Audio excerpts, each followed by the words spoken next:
Salam alaikum famille, j'espère que vous allez bien, alhamdulillah. Que veut dire le mot islam? Islam veut dire soumission, résignation totale à la volonté de Dieu.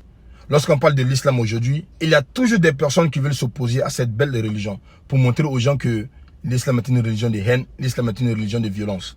Mais à travers cette vidéo, je vais vous montrer que le musulman peut vivre avec tout le monde sans exception, comme le prophète Mohammed sallallahu alayhi wa sallam lui-même l'a fait.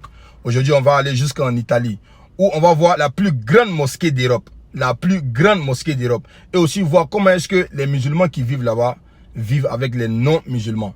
Regardons ensemble et Inch'Allah, après, on va faire la conclusion. Vous nous emmenez ce matin visiter la plus grande mosquée d'Europe. Et oui, parce que je ne sais pas si vous le saviez, mais c'est à Rome qu'elle se trouve. Cologne, en Allemagne, a bien tenté de revendiquer le titre, mais c'est bien ici, au nord de la ville. Elle se trouve au bord de l'un des plus beaux parcs, d'ailleurs. Le terrain de 30 000 mètres carrés a été cédé par la ville de Rome à la communauté musulmane en 1974. Le chantier s'est achevé en 1995 et aujourd'hui, eh bien, chaque vendredi, elle accueille les fidèles. Je vous emmène, vous allez voir, c'est magnifique. Visite guidée avec Alexis Gilly et Sylvia Caracciolo. C'est une mosquée aux dimensions pharaoniques. Un minaret perché à 43 mètres de haut, entouré de 17 coupoles en plomb. Un mélange d'architecture arabe et de culture italienne, comme ces piliers typiquement orientaux, dont la forme est inspirée des pins parasols que l'on trouve partout à Rome. Chaque vendredi, plus de 2000 fidèles répondent à l'appel du muezzin pour profiter de cet immense espace de culte de plusieurs milliers de mètres carrés. J'ai vu des mosquées partout dans le monde et à mes yeux, c'est celle-là la plus belle d'Italie. Cette mosquée nous permet de faire découvrir notre religion aux Romains et aux Italiens. Dans mon pays, en Afrique, nous avons des mosquées, mais pas aussi belles et aussi grandes que celle-là.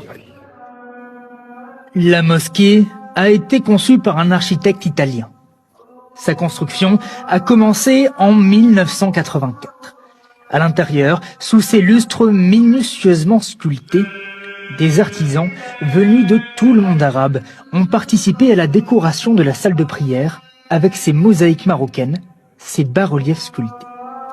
La plus grande mosquée d'Europe au pays de l'Église catholique.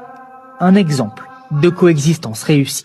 La construction d'une mosquée à Rome symbolise non seulement que les religions peuvent cohabiter sur le même lieu, et donc nous sommes en quelque sorte les précurseurs d'une vision de tolérance et de convivialité.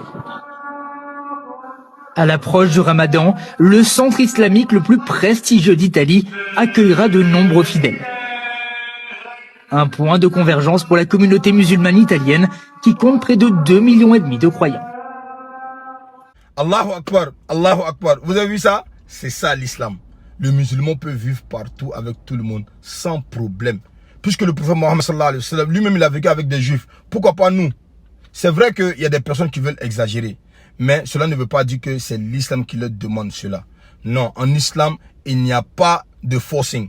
On ne force qui que ce soit à adhérer à l'islam. La communauté il a dit à chacun sa religion. Allah a demandé au prophète Mohammed sallallahu alayhi wa sallam de forcer qui que ce soit à adhérer à l'islam. Seulement véhicule le message et c'est tout. Qu'Allah donne longue vie.